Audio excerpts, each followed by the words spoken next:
पदः शत्रुबुद्धिविनाशाय दीपज्योतिर्नमोऽस्तु ते दीपज्योतिर्नमोऽस्तु ते दीपज्योतिर्परब्रह्म दीपज्योतिर्जनार्दनः दीपज्योतिर्परब्रह्म दीपज्योतिर्जनार्दनः दीपो हरतु मे पापम् सत्यादीपनमो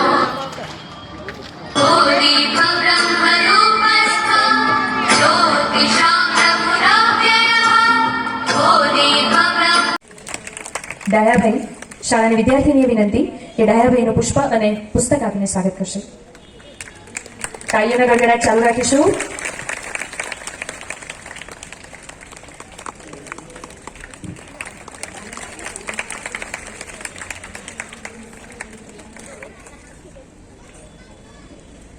શાળાની વિદ્યાર્થીનીએ વિનંતી પરમાર મનીષાબેનનું પુષ્પ તથા પુસ્તક આપી સ્વાગત કરશે.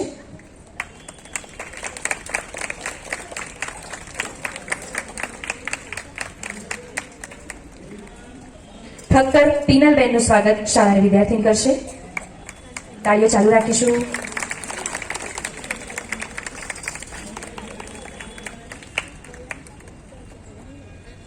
શાળાની વિદ્યાર્થીનીને વિનંતી રાઠોડ હર્ષાબેનનું પુષ્પ તથા પુસ્તક આપી સ્વાગત કરશે.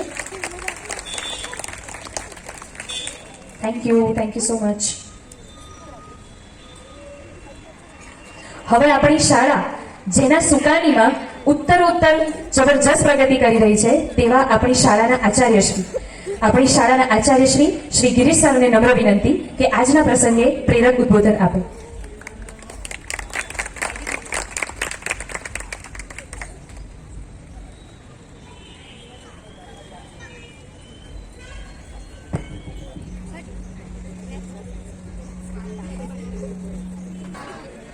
સાથે બોલો ને, આવું કેવું ધીમું ધીમું. Good morning. બસ સરસ. આજના આ વાર્ષિકોત્સવના કાર્યક્રમમાં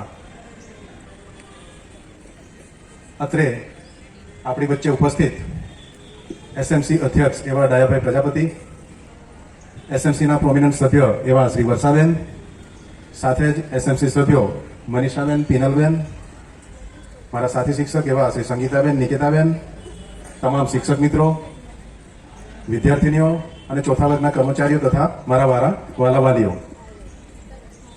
દરેક શાળાઓમાં જ્યારે આખું શૈક્ષણિક સત્ર પૂરું થાય ત્યારે રંગેચંગે વાર્ષિકોત્સવનો કાર્યક્રમ યોજવામાં આવતો હોય છે અને એના ભાગરૂપે આપણે આજે આપણી શાળામાં વાર્ષિકોત્સવનો કાર્યક્રમ કરવા જઈ રહ્યા છીએ.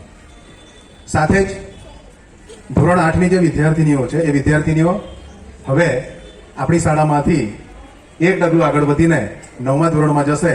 હવે 9મું ધોરણ તો આપણી શાળામાં છે નહીં કે છે નથી, બરાબર? તો એ લોકો પણ આપણી વચ્ચેથી હવે વિદાય લેશે, તો એમનું પણ આપણે સન્માન કરવાનું છે.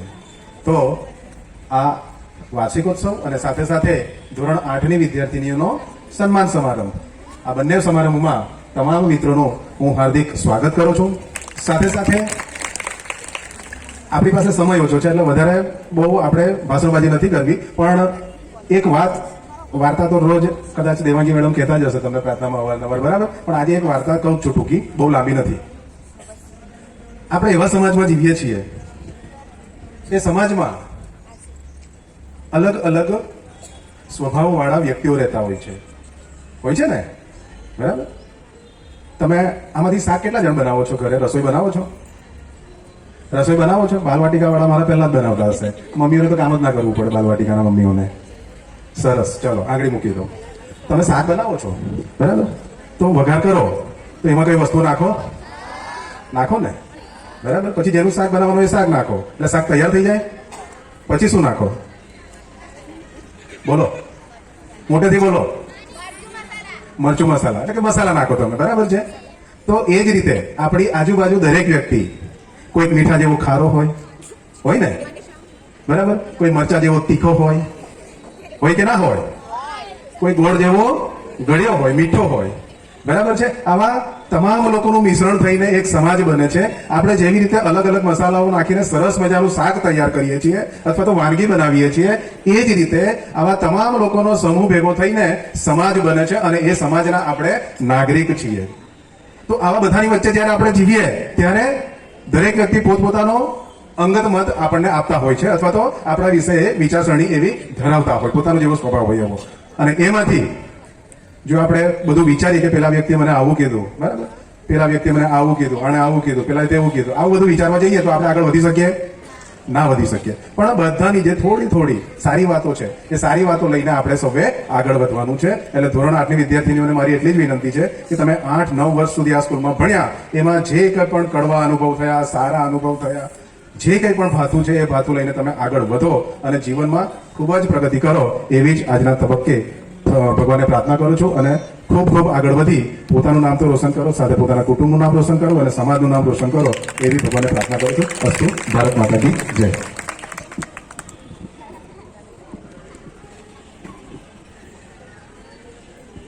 કે સર જિગીશા મેડમ આપ પણ જોડાશો.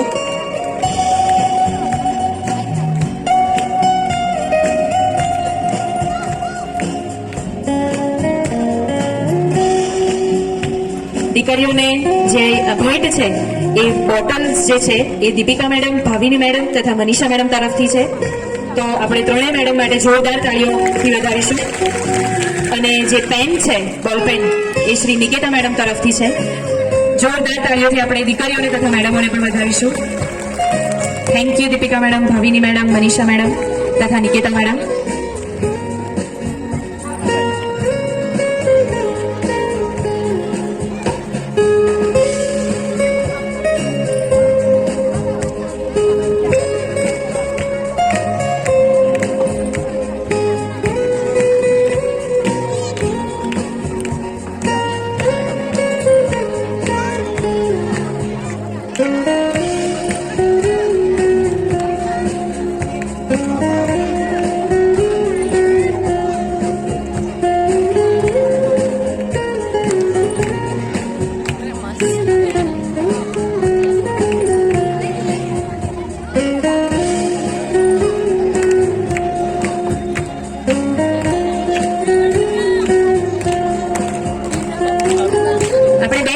કરીને તાળી વગાડીશું.